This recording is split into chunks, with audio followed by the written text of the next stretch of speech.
be an meritocracy. That's what I'm really pissed off about. Hi, how are you? Why are you protesting? Oh, geez. Well, let me count the ways. Please, I want to hear your opinion. Let's see. This country used to be a meritocracy for a short time, meaning the merit of what you did could get you somewhere.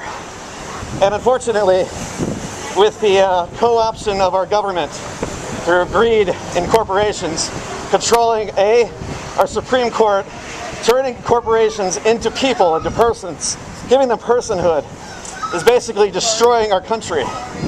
It's destroying the foundation of the people being able to be represented. Because now they're being represented by whoever has the most money. That's true. And really, that's the biggest problem we have.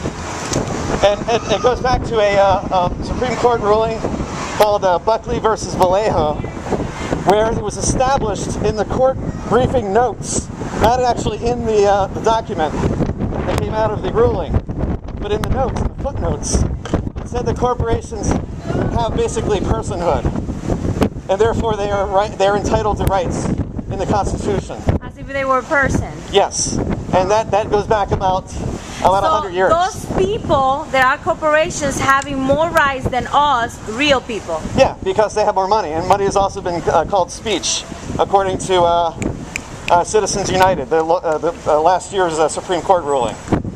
So basically, you consider yourself part of the 99%? Yeah, I'm unemployed and working as much as I can. I was trying to raise a family.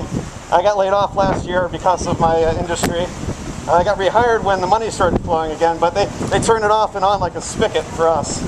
Let me ask you, what would you say to people like Sean Hannity, Bill O'Reilly, that they always saying that it's a bunch of people that have no job, nothing to do, and it has no meaning what they're doing? Well, those people make about, I don't know, maybe $1 million to $2 million a year. I don't think they speak for any of us. They certainly aren't speaking for the 99% of us, that's for sure. But I'm pretty sure they're well representing their own interests, aka Goldman Sachs and our the big funders of the party, as it were, is the Koch Industries, and this is where they write their legislation. All of our governors who got elected last time around, the Tea Party elected governors, they're all getting their marching orders from ALEC, the American Legislative Exchange. Okay? What they do is they take them out on junkets, like to golfing and stuff like that in other countries. And then on their way out the door, they basically slip laws in their back pocket. That's why they all have the same laws that they're trying to pass simultaneously. It's basically a, yeah, it's very scary. It's more than a monopoly. It's they're actually literally trying to change our government. They're trying to get rid of collective bargaining for unions. They're trying to completely obliterate teachers' unions and police unions, because they're the last people who can have the organizational structure, at least according to the official people.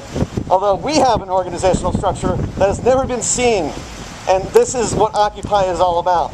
We are new, we are self-organizing, we don't have a leader, we just have ideas and we're putting them together, and we will assimilate all of this. We will basically figure this out, and we're figuring it out piece by piece. We're starting to look for people who want to actually run for office and have the time to do that. And I think this is actually a real movement this time. This is not funded by anyone. This is basically power to the people of the United States. Exactly. Thank you. Exactly. Thank you. Thank you so much.